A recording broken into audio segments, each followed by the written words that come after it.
This is actually quite surreal. It's Sunday evening, Montreal. Technically speaking, I'm breaking the law. Technically. Because our government, who has had 10 months to prepare for this apparent second wave of the pandemic, in the last 10 months what have they done to increase hospital capacity, prepare for this second wave of the pandemic that they said was coming? It's not clear what they've done.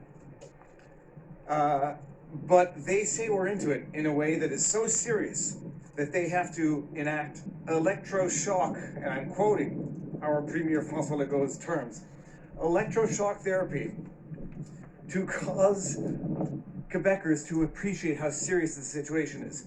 It's so serious that in 10 months from the onset of this pandemic in March 2020, our government has done apparently nothing to increase hospital capacity for the ordinary flu season, which itself tends to overwhelm the hospitals.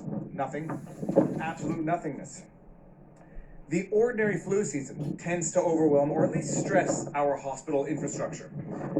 We're in the midst of a pandemic and have been for the last 10 months, and our premier, seemingly having done nothing. The solution? Not just a lockdown, not just shutting down of non-essential businesses. Curfew. Curfew from 8 in the evening until 5 in the morning. This is surreal. It's actually surreal. I'm walking up a one-way street. This is Green Avenue, and it's empty. Curfew. You are not allowed out of your house between 8 in the morning, why do I keep saying that? 8 in the evening and 5 in the morning.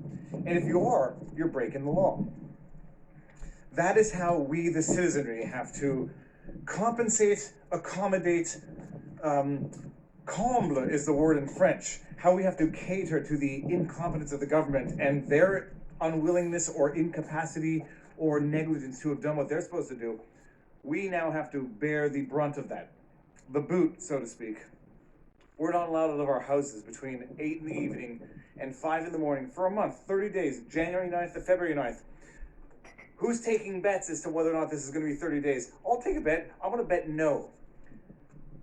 Technically, I'm breaking the law, but because they're so bloody smart, our politicians are so smart, there's an exception for dogs.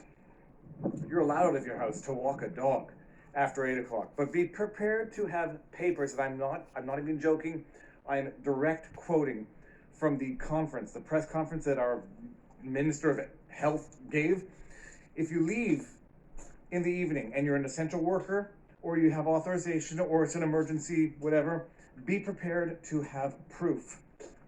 Papers. And I'm not joking, she actually said papers. You're allowed walking your dog. I've got a dog. I've got a dog.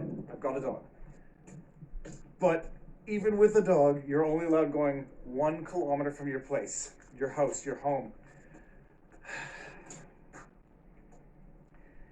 We're being governed by people who don't know what they're doing. And I'm weighing my words in the most civil and respectful manner possible. We are being governed by people who have no idea what they're doing, or who know what they're doing, but are doing it so badly that when they are caught with their own incompetence rubbed in their faces, their initial reflex is to make us pay for it. And we do. Physically, literally, and spiritually. We pay for it because we're locked down. We pay for it because we pay taxes. And we pay for it because we are dealing with this psychological and spiritual abuse over the last year for a government that seems to be incapable, unwilling, incompetent, corrupt, or a combination of all four to deal with the situation. This dog's a savior.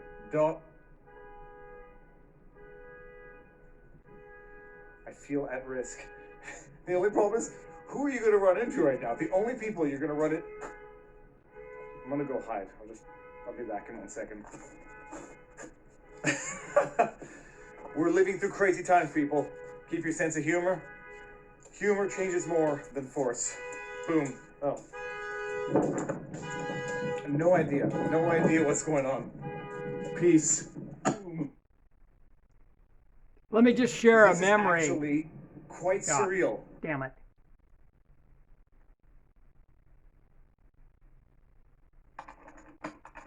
You have stolen my dreams and my childhood with your empty words. And yet, I'm one of the lucky ones. Excuse me, I just wanted to share a memory. Had trouble with the remote control, but I was in Montreal in 1976 for the Olympics. I was 33 years old. And it seemed like the most libertarian community that I'd practically ever been in. For one thing, the people were generally fluent in French and English. It was just weird. And when they were talking, I was hanging out with younger kids at the Point St. Charles Boys Club, I think it was. I parked out there. But it was so cool that the kids would talk for a few sentences in English and then go to French and back and forth. It was the damnedest thing. But what I also remember is that, of course, it was overwhelmed during the Olympics, but people would just swarm, right against red lights. It didn't matter. If there was a red light, just hundreds of pedestrians would just walk across, and the cars, you just had to wait until you could get through. It was just, and there was no hostility about that.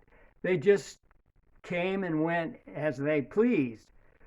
And the other memory I had too was Wilt Chamberlain was there, and you'd see him walking around 7 feet tall or whatever, just he stood so tall.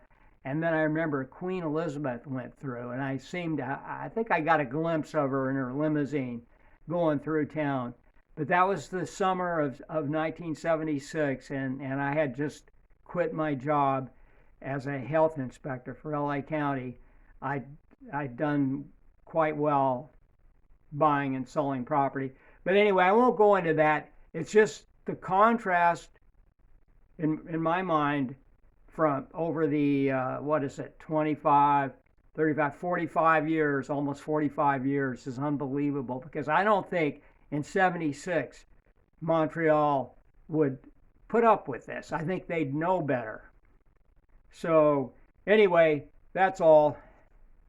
Real strange times.